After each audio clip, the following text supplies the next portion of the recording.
The city never slept, not really. Even at midnight, New York glowed with 1,000 restless lights, like it was trying to forget its own sins. And that night, I learned what heartbreak truly sounded like. Not the kind you see in movies, but the real one. The kind that starts quiet, then keeps echoing long after the door closes. He stood there, half in shadow, his black coat dripping from the rain. I remember how his eyes, those cold, storm-gray eyes, softened for just a second when they met mine. And that was when I knew he was leaving. "Luca," I whispered. My voice barely made it past the lump in my throat. "You don't have to do this." He didn't answer right away. He just looked past me, at the crib near the window, the faint glow of the nightlight falling across the tiny blanket, our son's blanket. When he finally spoke, his voice was rough, like it hurt to form the words. "I have to, Mia. They'll come after you if I don't go. My world. It's already too close." I stepped closer, desperate, trembling. "We can run. We can disappear." He stopped me with a look, the kind of look that says this is goodbye. For a moment, thunder rolled outside. Lightning flashed, and I saw it, the blood on his sleeve. He was already hurt, already halfway gone. "Promise me one thing," he said quietly. "Raise him to be nothing like me." And before I could reach out, before I could beg him to stay, he turned, disappearing into the storm. The sound of the door closing was louder than the thunder. That was the night my heart broke, and the night I decided I would raise my baby alone. Days became months. Months became years. New York didn't care that I was a single mother barely surviving. The bills didn't stop coming. The world didn't suddenly turn kind. But I kept going, one sleepless night, one bottle, one tiny heartbeat at a time. My son, Noah, grew fast. Too fast. He had Luca's eyes, that same silver-gray storm that always made my chest tighten. Sometimes when he'd ask, "Mommy, where's Daddy?" I'd smile and say, "He's somewhere safe watching over us." It was a lie I told both of us to survive, but deep down, I never stopped wondering. Was Luca dead? Or had he chosen his world over ours? Then, one ordinary morning, 5 years later, everything changed. I was rushing to drop Noah off at preschool. The city was loud, honking cars, coffee cups spilling, people running late, the usual chaos. And then I saw him, across the street, tall, broad-shouldered, the kind of presence that silences everything around it. A black car behind him, 2 men in suits waiting by the door. For a second, I thought I was hallucinating. My breath caught, my heart froze. Luca, he looked older, sharper. His hair shorter, jaw harder. But those eyes, they were the same storm I used to get lost in. And before I could even move, he was walking toward us. The crowd seemed to melt around him like the city itself knew better than to get in his way. Noah clutched my hand tighter. "Mommy, who's that man?" I couldn't speak. I couldn't breathe. Luca stopped just a few steps away. His voice was quiet but heavy, like every word carried 5 years of pain. "Mia." His gaze shifted down to Noah, then back to me. "That's my blood." The world stopped spinning, and just like that, the man I'd loved, lost, and buried in memory, was standing in front of me again, alive, dangerous, and claiming the one thing I'd fought all these years to protect. The city felt louder that morning, horns blaring, sirens echoing, but inside me everything went still.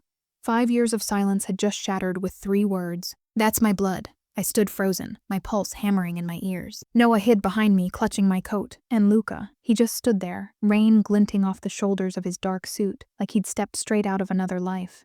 He looked different, sharper, harder, but not cold. Not to me. His eyes were searching, almost desperate, as if trying to memorize the face of the boy standing behind my leg. "Mia," he said again, voice low, almost broken. "I didn't know. I swear to God I didn't know." I swallowed hard. "You weren't here to know." For a long moment neither of us moved. The city kept moving around us, people crossing streets, taxis honking. But it felt like we were standing in a different world, one carved out of pain and memory. Then he took a slow step closer. I instinctively stepped back. "Don't," I whispered. "You don't get to walk back into our lives like this." His jaw tightened. "Our lives?" He glanced at Noah again, then met my eyes. "You think I'd stay away if I'd known I had a son?" My heart ached at the sound of that word, son. It felt like a knife and a prayer all at once. Later that day, after dropping Noah home with the neighbor, I met Luca in a small diner near the pier, the same one where we'd shared our first date. The air smelled like burnt coffee and rain, but the memories were sharper than anything around us. He sat across from me, elbows on the table, eyes never leaving my face. I faked my death. "Mia," the words came out like a confession. I had to. The night I left, they had put a price on my head. If I'd stayed, they would have come for you too. I clenched my fist beneath the table. "And you thought disappearing would save us? You left me to bury you, Luca. I cried for you. I raised your child alone. Do you have any idea what that felt like?" His gaze dropped. I lived with it every single day. For a while, there was only silence, heavy, filled with everything we didn't say. Then he looked up again, softer this time. I came back because it's over. The man who wanted me dead, he's gone. And when I started rebuilding, I found out about you, about him. My throat tightened. How? He hesitated, then reached into his jacket and slid a photo across the table. It was Noah, taken at the park last week, laughing, running. My heart stopped. You've been following us, protecting you, he said quietly, from a distance. I had to be sure it was safe before I came close. I wanted to scream, cry, hug him, slap him. Everything inside me was a storm of love and rage colliding. You think you can just walk in now? I said, trembling. And be a father? He leaned closer, his voice low, controlled, but burning. No, Mia, I don't think that. I know I have to earn it. But he's my blood. And I'm not walking away again. For the first time in years, I saw it. The man beneath the title. Not the Mafia boss, not the ghost from my past. Just Luca. The man who once held me like I was his entire world. And maybe, deep down, a part of me had never stopped being his. Outside, the rain began to fall again, tapping gently against the diner windows. The same rain that had taken him from me once, now brought him back. He reached across the table, not to touch, but just to be closer. Mia, he said softly, please, let me try. My chest ached. My heart screamed yes, but my voice could only whisper the truth. I don't know if I can. He nodded, eyes glimmering under the diner light. Then I'll wait. And as he stood to leave, I realized this wasn't the same man who walked away 5 years ago. He'd died once, and come back not as a killer, but as someone who finally understood what he'd lost. I watched him go, rain soaking his coat again, until he vanished into the blur of headlights. And in that moment, I didn't know whether I wanted him gone, or coming back. But something deep inside whispered, this isn't over. Days passed after that diner meeting, but his words wouldn't leave me. I'll wait. They echoed in my mind like a heartbeat that refused to die down. Every time I tucked Noah into bed or passed by the photo frame on my nightstand, I thought of him. The man who once promised forever and disappeared into the rain. I told myself I could ignore him, that he'd fade away again, just like before. But then one morning he didn't fade. He came back. It was a Saturday.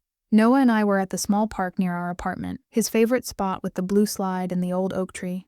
I was watching him play when a familiar shadow fell beside me. Still his favorite place, huh? That voice, deep, calm, tinged with a smile, sent shivers through me. I turned, and there he was, Luca, casual this time, no suit. Just jeans, a black jacket, and that same storm in his eyes. I should have told him to leave, but I didn't. Noah spotted him from across the playground, curious.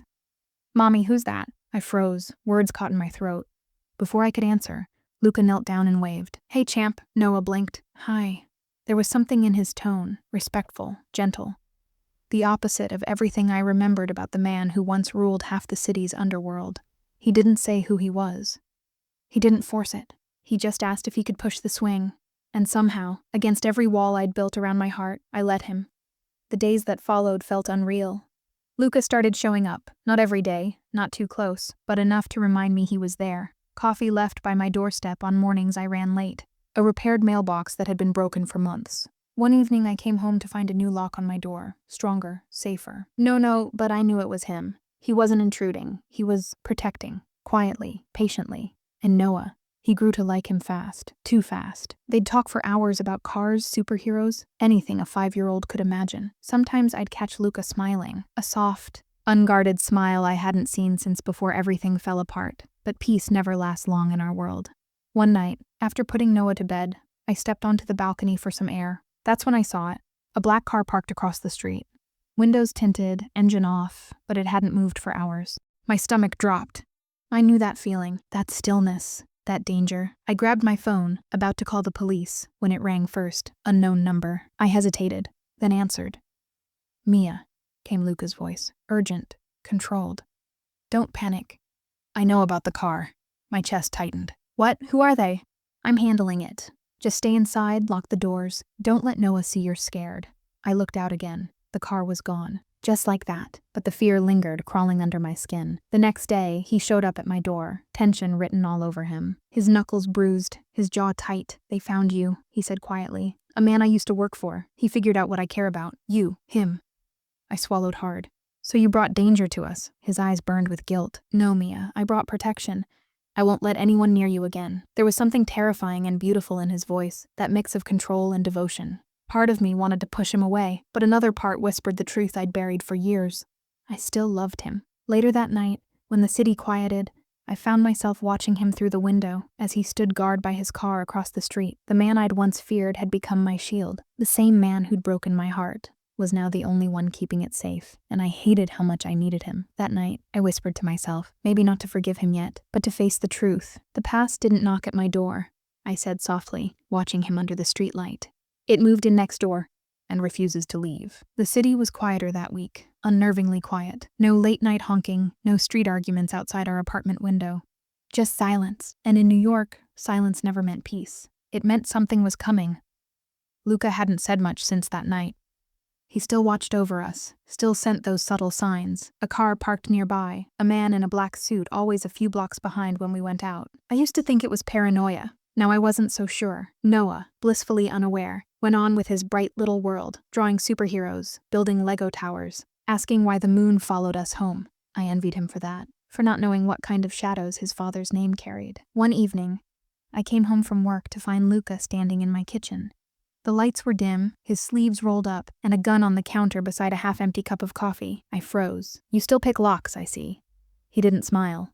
His expression was all business. Someone's been watching the building. I found a tracker under your car. My stomach dropped. Luca, I told you I'd protect you, he cut in. His tone was calm, but his eyes, those eyes were pure fire. I can't do that if you keep pretending you're safe.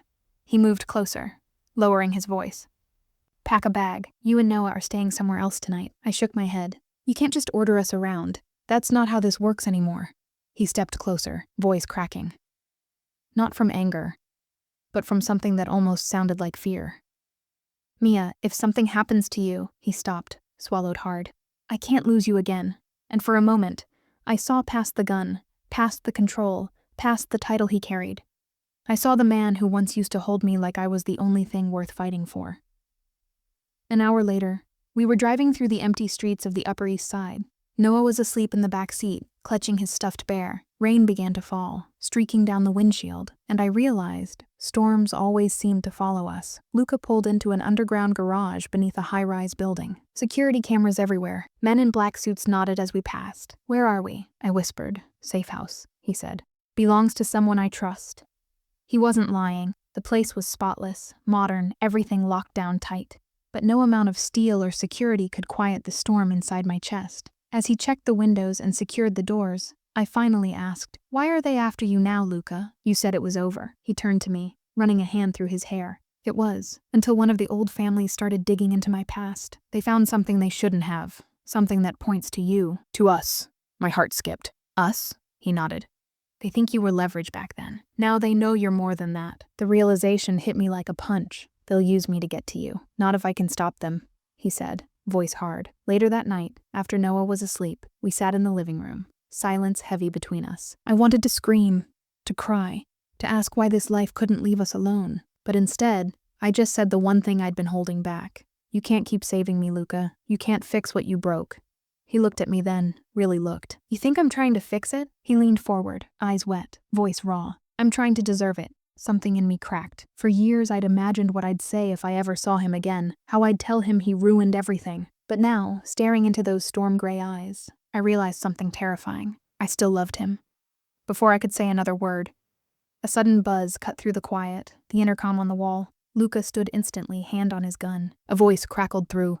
Mr. Moretti, we have movement. 2 cars. Coming fast. He turned to me, calm but sharp. Get Noah, now. The fear I'd been running from all these years, it was here. The shadows had finally returned, and this time they knew where to find us. The night outside was too still, like the city was holding its breath, and then the silence broke. Tires screeched somewhere beyond the gates. Engines roared. Every muscle in my body went tight. Luca was already moving, gun drawn, voice calm but sharp. Mia, get Noah, go to the panic room. Don't come out until I say. I didn't argue this time. The tone in his voice wasn't the Mafia boss. It was the father. The man. I rushed down the hall, heart pounding, scooping Noah from the couch where he slept. He stirred, confused. Mommy, what's happening? Just a little noise outside, baby, I whispered, kissing his forehead. Everything's fine. But my trembling hands betrayed the lie. From the living room, I heard glass shatter, then a gunshot. My screams stuck in my throat. I ran for the reinforced door at the back of the apartment. keying in the code Luca had shown me an hour earlier. The steel panel slid open with a hiss. I pulled Noah inside, clutching him close as the door sealed shut behind us. The room was cold, windowless, humming with generators. A camera feed glowed on the wall, a dozen black and white views of the apartment. Through the screens, I saw chaos. 2 men in masks stormed through the front door, shouting. Luca moved like a ghost. Swift, precise, silent. One man fell before he could fire. Another tried to run, but Luca was faster. I pressed my hand over Noah's eyes. "Look at me, baby." Just me. But my gaze stayed glued to the screens. Each flash of light outside the windows reminded me what kind of world he'd come from, and what it meant to love someone like him. Minutes passed like hours. The sound of gunfire faded, replaced by heavy breathing.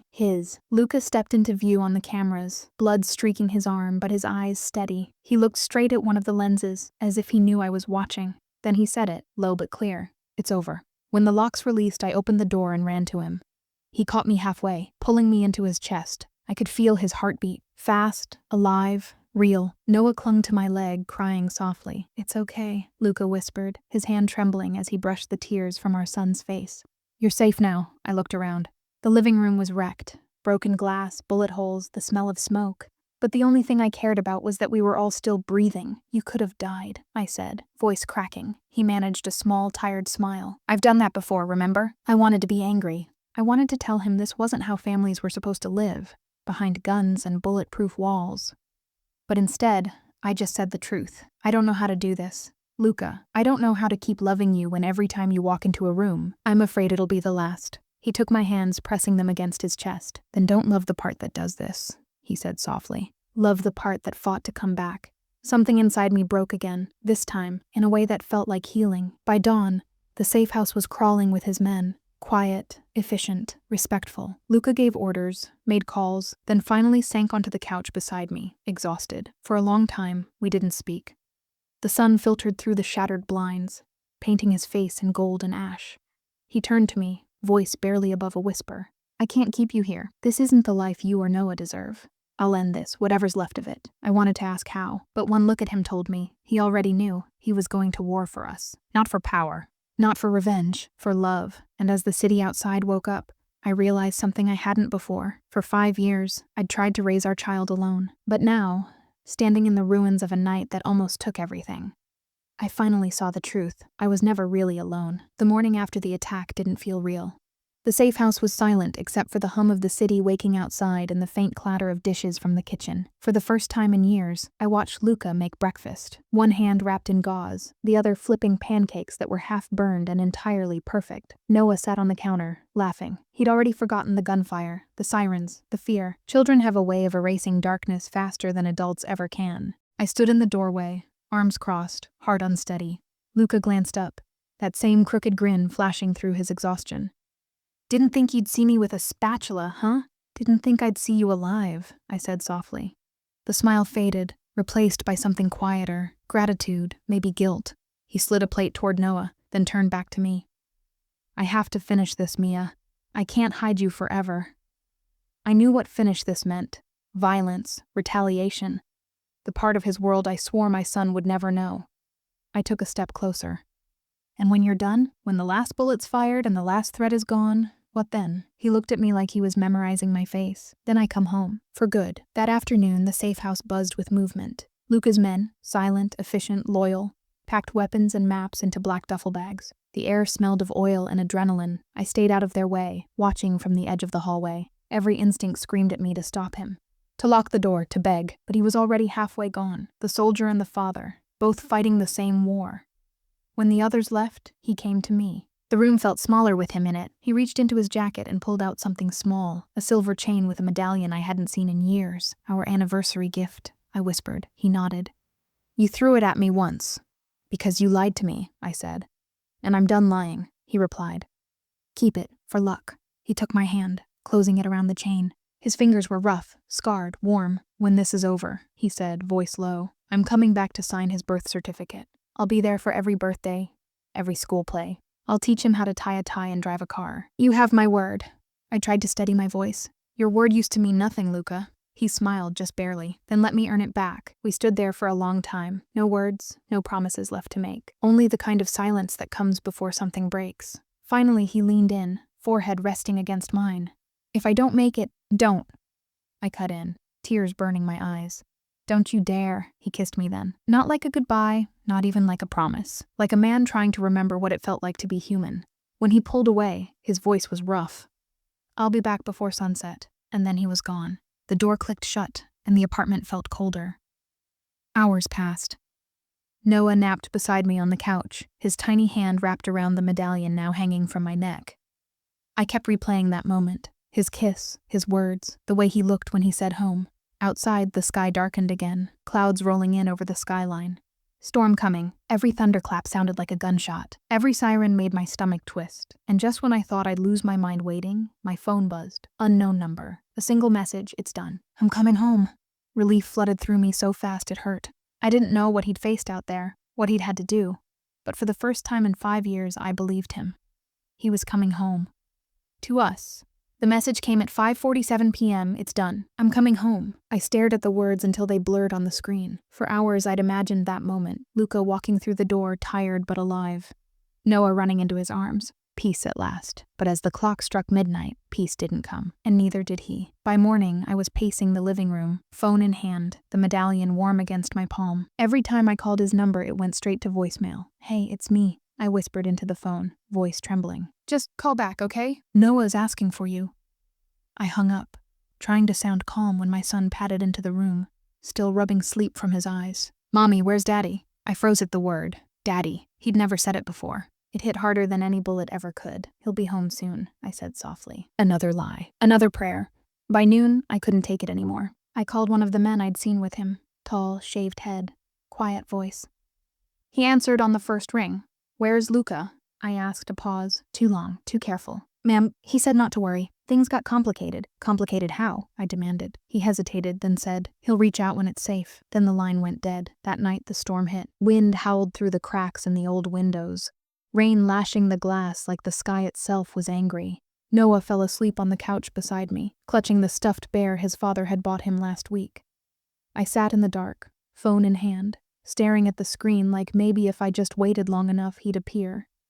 He always came back, except when he didn't. The city lights flickered outside, the sirens grew distant, and a terrible thought crept in. What if this time, the message was all he could send? It was just after 2 a.m. when I heard it, a knock.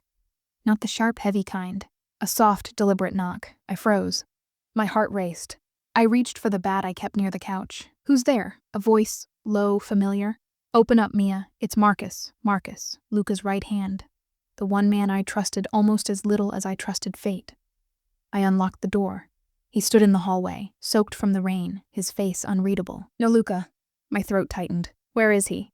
He stepped inside, closing the door gently. He's alive. The relief hit so hard I almost dropped to my knees. But then he added, for now. He told me everything in pieces. The ambush, the betrayal, how Luca's men had been outnumbered, cornered, how he'd gotten hit trying to buy time for the rest to escape. They took him, Marcus said quietly. The Volkovs. Russian outfit he once burned. My world tilted. Took him where? Marcus looked down. We don't know yet, but we're looking. Tears blurred my vision. You said he ended this, Marcus sighed. He tried. But love makes men stupid, Mia. He went back for the files, records that could keep you and the boy safe. He walked into a trap.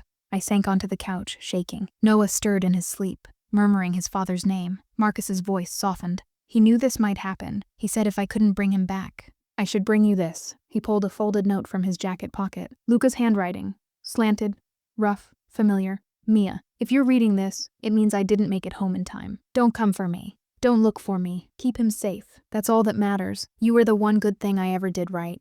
The paper fell from my hands. It didn't feel like an ending. It felt like a cruel pause. When Marcus left, I locked the door behind him and sat in the quiet. Rain still whispered against the windows. Noah still dreamed on the couch, smiling in his sleep. And I realized something then. I wasn't the same woman who had waited in fear 5 years ago. If Luca thought I'd just sit here while he bled in some dark corner of this city, he'd forgotten who I'd become. He may have been the Mafia boss, but I was the mother of his son, and I was done being afraid. By sunrise, I'd already made up my mind. The storm had passed, but inside me, something else had awakened. Something cold, steady, and unbreakable.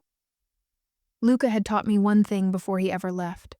When you love someone in his world, you either learn to fight, or you lose everything.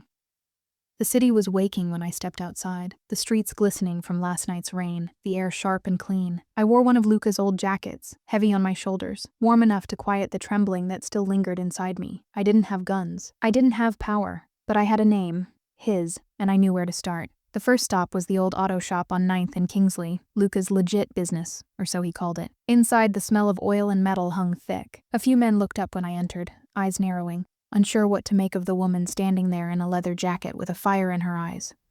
"I'm looking for Marcus," I said. A mechanic with grease-streaked hands frowned. "He ain't here. Who's asking?" "Mia Romano," I said. The name hit like a gunshot. The man froze. Then quietly he nodded toward the back. "He said you might come." Marcus was waiting by a black sedan, phone in hand, a map spread across the hood. He looked up as I approached. "I told you to stay put, and I told you I'm done waiting," I shot back. He sighed, rubbing his jaw. "You don't understand how deep this goes." "Then explain it to me," I said. "Because that man out there risked everything to protect me and our son, and I'm not letting him rot in some warehouse while you look into it." Marcus studied me for a long moment. Then his expression softened.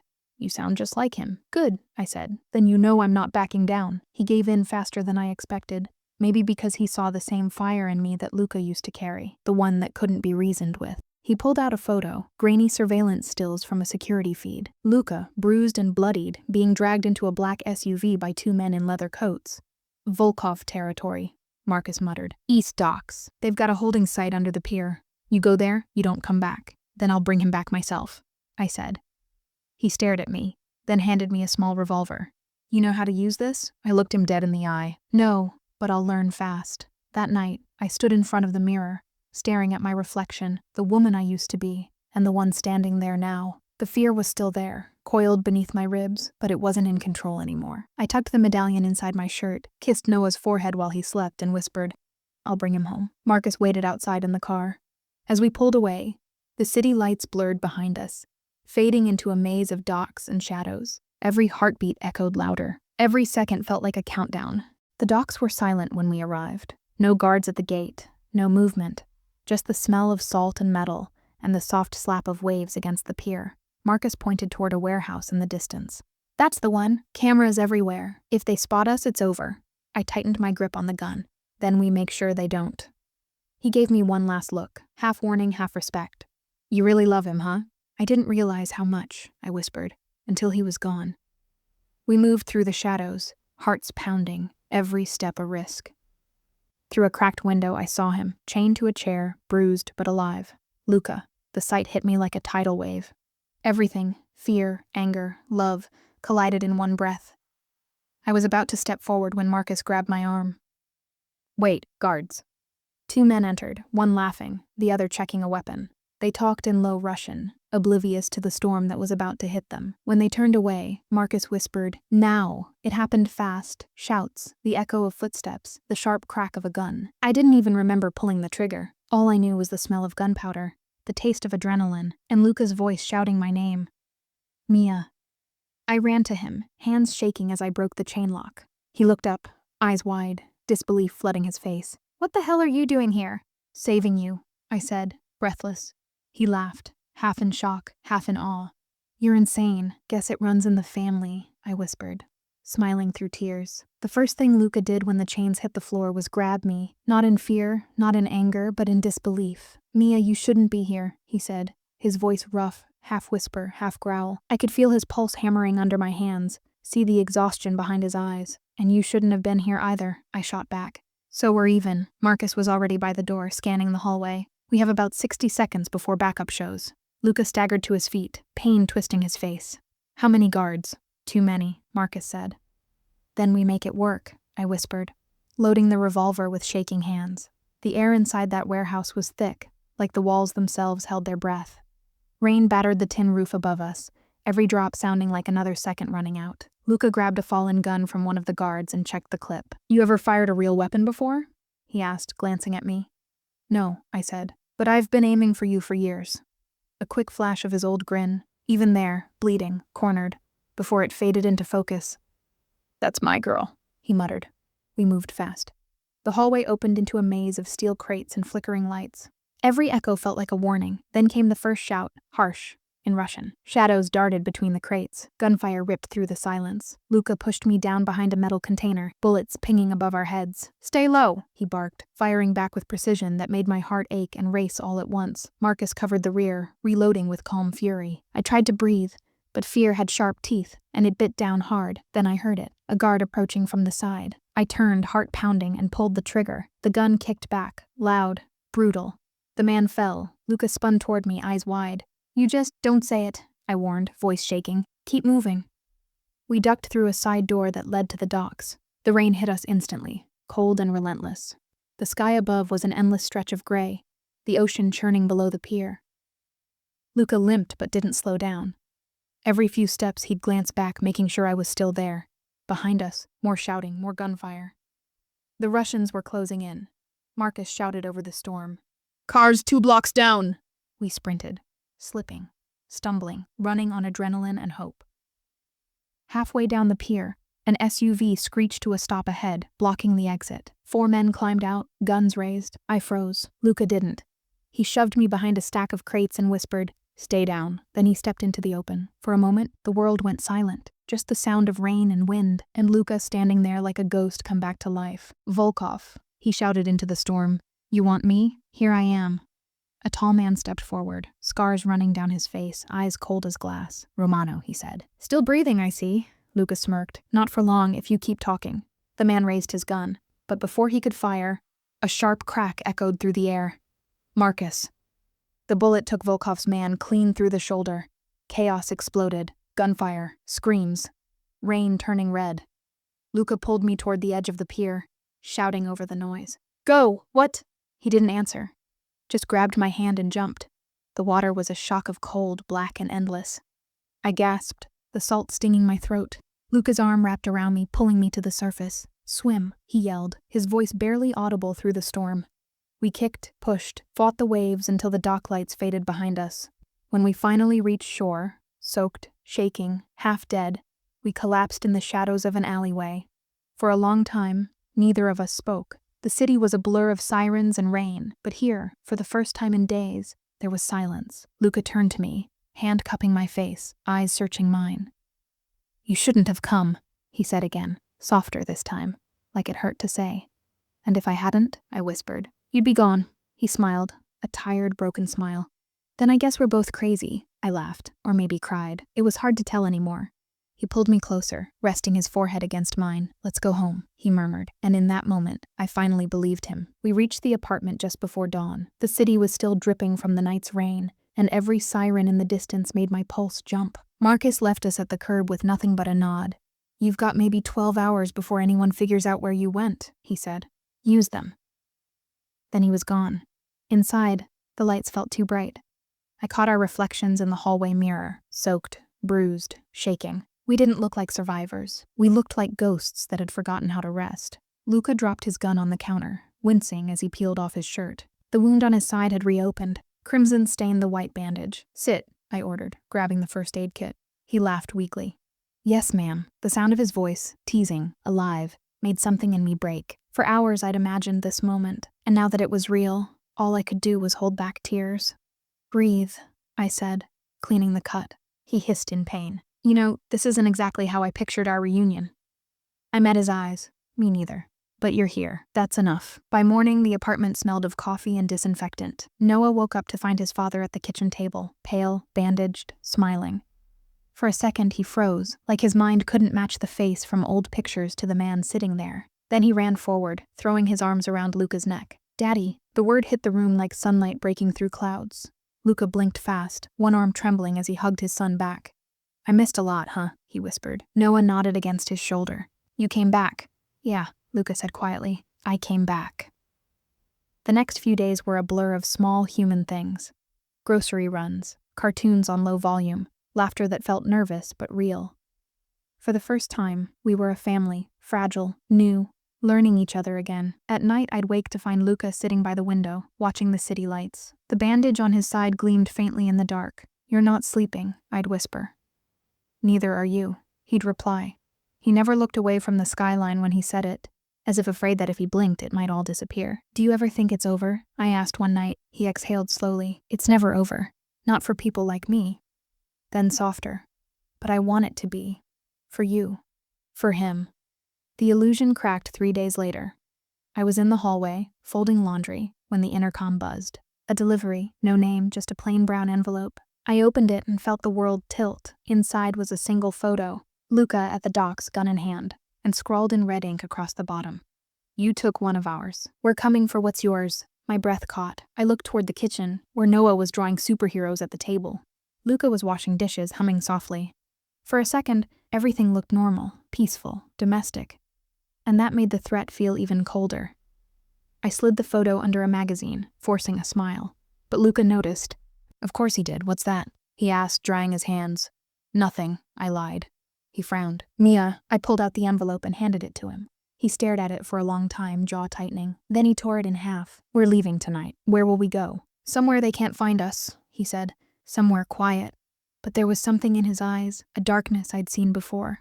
He wasn't just running. He was preparing. That night, after Noah fell asleep, Luca sat on the couch loading a pistol. I stood behind him, arms folded. You promised. No more guns. No more blood. He didn't look up, and I meant it. But they don't stop because we ask them to. I knelt beside him, my voice shaking. Then what? We run forever? You disappear again? He turned, catching my face in his hands. I'm not leaving you this time, he said. Not ever. And for the first time since the warehouse, I saw the truth in his eyes, love, guilt, and a promise he was willing to die to keep. Outside, thunder rumbled again. Somewhere in the city, engines started. The war wasn't over. It had just found our doorstep. The first shot shattered the window at 5:12 a.m. I was half asleep on the couch, the city still dark outside, when glass rained across the floor like ice. For one frozen heartbeat, I didn't move. Then I heard the second shot, and Noah's scream, down. Luca's voice was pure command. He grabbed Noah, rolling to the floor as I ducked behind the sofa. Outside, headlights flared in the fog. The world we'd tried to build had just come crashing through our walls. Luca crawled to the window, peered through a crack in the curtain. 2 cars, 4, maybe 5 men. He spoke with the calm of someone who'd rehearsed this moment in nightmares. I clutched Noah close. What do we do? He looked back at me, eyes steady, soft. We finish it. The air smelled of gunpowder and fear. Luca loaded his weapon with practiced ease, every motion precise, quiet. He tossed a spare clip toward me. Just in case. You can shoot, he said. I've seen you, he kissed Noah's hair. Stay with your mom. No matter what you hear, you don't move. The boy nodded, trembling but brave in that way only children can be. Then Luca stood, shoulders squared, and slipped out the side door. The last thing I saw was the curve of his back disappearing into dawn's pale light. Seconds stretched into forever. Footsteps echoed on the stairs outside, fast, heavy. I pulled Noah behind the kitchen counter and held him so tight he whimpered. Through the window I saw flashes. Luca darting between parked cars, returning fire. One man went down. Another shouted in Russian. Then silence. Too sudden. Too complete. I felt it before I heard it. The weight of someone inside the apartment. A boot scraped behind me. I spun, firing once. The recoil jolted my arm, the sound splitting the air. A man dropped to his knees, gun sliding from his hand. Noah's cry pierced through the ringing in my ears. I grabbed him, running for the hallway. Outside, the sky was turning silver, the first line of sun cutting across the rooftops. I found Luca crouched behind a car, bleeding from his shoulder, still fighting. When he saw us, his face twisted in terror. I told you to stay inside. They're already inside, I shouted back. Another volley of bullets tore through the street. Luca fired until the clip clicked empty, then grabbed my hand. Back door now. We ran through the alley, the sound of pursuit closing in. The city felt endless. Brick, metal, echoing chaos. At the corner, Marcus appeared like a ghost, engine roaring in a black sedan. Get in! Luca shoved Noah into the back seat, then me, then climbed in himself. The tires screamed against the pavement as Marcus slammed the accelerator. Bullets cracked behind us, sparking off the trunk. The skyline blurred. Then finally, distance. Inside the car, everything went quiet except the sound of Noah sobbing softly. Luca turned, pressing a hand against the wound on his shoulder. Blood seeped through his fingers, dark against his pale skin. Mia, he whispered. Look at me. I did. If they keep chasing, Marcus will draw them off. You take Noah and go to the cabin, Northridge. Remember? No. Tears burned hot in my eyes. You're not doing this again. You're not leaving. He smiled faintly. You make it sound like I have a choice. His head fell back against the seat, eyes fluttering. I pressed my hand to the wound, desperate. Stay with me, Luca. Don't you dare close your eyes. He exhaled, slow, shaky. I'm right here, he murmured. Always. Outside, the sun broke through the clouds, painting the wet streets in gold. For a heartbeat, it looked like peace. Then the rearview mirror caught the glint of headlights behind us, coming fast. Marcus cursed under his breath. They're not giving up. Luca forced his eyes open, voice hoarse but steady. Then we finish it at sunrise. The city was waking up, but for us, it felt like the world was ending. Marcus's car tore through the industrial district. Gray warehouses, empty train tracks, fog curling like ghosts in the cold morning air. The tires screamed as he turned onto a dead-end road by the river. "This is it," he said. "We can't outrun them." Luca's voice was faint but firm. "Then we don't run." I looked at him, pale, bleeding, yet somehow alive in a way I hadn't seen since the night we met. That dangerous calm, that quiet fire in his eyes. It wasn't rage anymore. It was purpose. He looked at Noah, asleep across my lap, and touched his cheek. "For him," he whispered. The echo of engines rolled through the fog behind us. They were coming. Marcus pulled 2 rifles from the trunk and tossed one to Luca. I climbed out of the car with him, the cold air cutting deep. For a second, I saw the river glint under the sunrise, orange and silver. Too beautiful for what was about to happen. Luca glanced at me. "You don't have to," I cut him off. "Don't say it. I'm not leaving." He smiled, just barely. "God, I love you." And then the gunfire started. The first car appeared through the mist, black, tinted windows, roaring forward. Marcus fired first, shattering the windshield. Luca took down the second car's tire. It spun out, slammed into a post. Smoke, screams, chaos. But beneath it all, there was rhythm, a dance Luca had learned long ago in blood and violence. I ducked behind a crate, reloading the pistol he'd given me, hands shaking. When one of the attackers charged from the side, I fired once, twice. He fell. My ears rang, my heartbeat thundered. Through it all, Luca moved like a storm, precise, unstoppable, fearless. Then, silence. For a heartbeat, I thought it was over. Then I saw him, Dmitri, the man from Luca's past, the ghost who'd started all of this. He stepped out of the fog with a calm smile, gun in hand. "Well, Luca Moretti, you always did make a scene." Luca straightened, lowering his weapon slightly. "It ends here, Dmitri. No more blood." Dmitri laughed softly. "Oh, it ends, yes, but not the way you think." He raised his gun, aiming straight at me. Luca moved before I could even scream. The shot cracked through the morning air. He staggered, breath catching, eyes wide. Then he turned back to me, smiling through the pain. "I told you," he whispered, voice barely audible. "Always." I caught him as he fell, my hands slick with his blood. "No, stay with me, Luca, please." Marcus shouted in the distance, returning fire, taking down Dimitri's men one by one. The final explosion echoed like thunder, and then nothing. Only the sound of the river and my heartbeat breaking. I pressed my forehead against Luca's. "You can't leave me. You can't leave us." He smiled faintly, eyes glimmering. "Then don't let me," he whispered. "Don't let this be for nothing." And then his hand went limp in mine. I don't remember screaming, but I must have. The next thing I knew, the sun was fully up, the fog burning away, the sirens distant. Marcus's hand was on my shoulder, his face grim but gentle. "He's breathing," he said, barely. "We need to move." Together we carried Luca into the car. Noah stirred, waking up, eyes wide as he saw his father. "Mommy, what happened?" I forced a smile even as tears streaked my face. "Daddy's coming home, baby. Daddy's coming home." As the city rolled by outside, the skyline glowing in gold and smoke, I held Luca's hand, refusing to let go, because in that moment, I realized something. Love wasn't just soft words or promises whispered in the dark. It was standing in the fire and choosing to stay. It was bleeding, breaking, surviving together, and no matter what came next, we weren't running anymore. The first thing I remember is the sound, a steady beeping, soft, rhythmic, alive. I opened my eyes to white walls, sunlight spilling through a window, and the faint scent of antiseptic. For a second, I didn't know where I was. Then I saw him, Luca, lying in the hospital bed beside me, tubes and wires snaking across his chest. His face looked peaceful, too peaceful. My heart clenched. I reached for his hand, warm but still, and whispered, "You're here. You made it." It felt unreal, like the world had finally stopped spinning after weeks of chaos. Noah sat curled in the chair by the window, sleeping with a blanket around him, one tiny hand clutching Luca's. Even in dreams, he refused to let go. Hours passed before Luca stirred, his breathing hitched. His fingers twitched. Then slowly those familiar gray eyes opened. "Mia." His voice was hoarse, barely a whisper, but it was his. I choked back a sob, leaning closer. Hey, I'm right here." He blinked, confused. Did we make it?" I smiled through tears. "You did. You're safe now. We all are." A faint smile curved his lips. "Safe." I don't even remember what that feels like. I brushed his hair back gently. Then we'll learn together.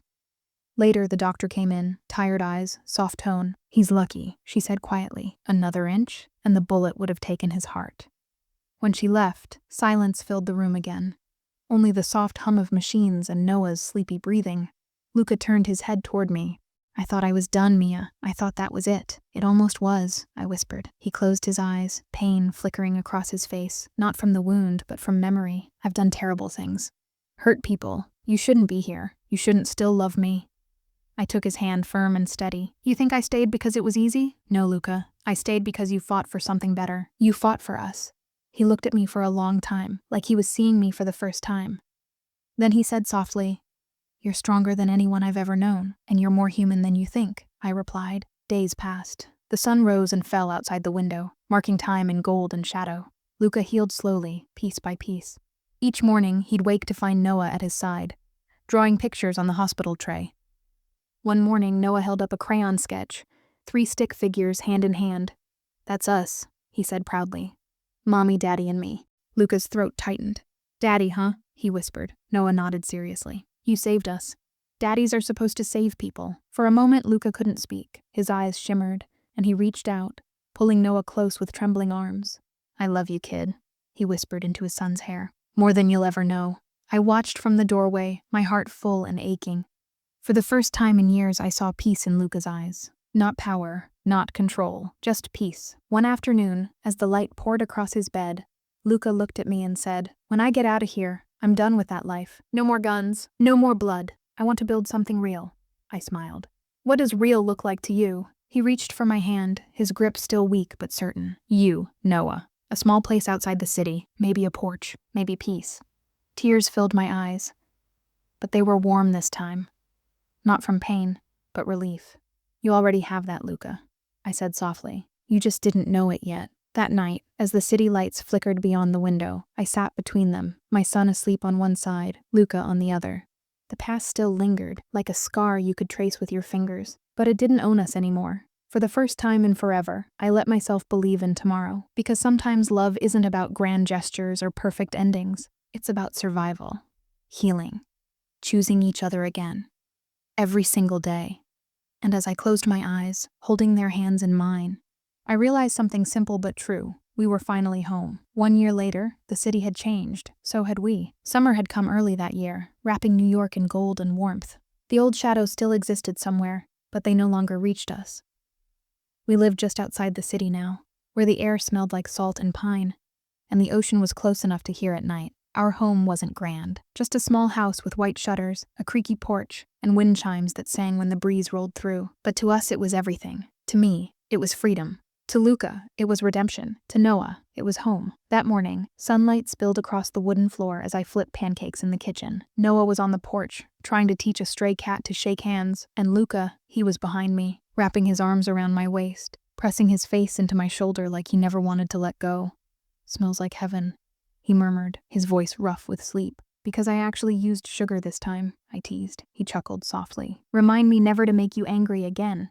I turned in his arms, smiling. "You already learned that lesson the hard way."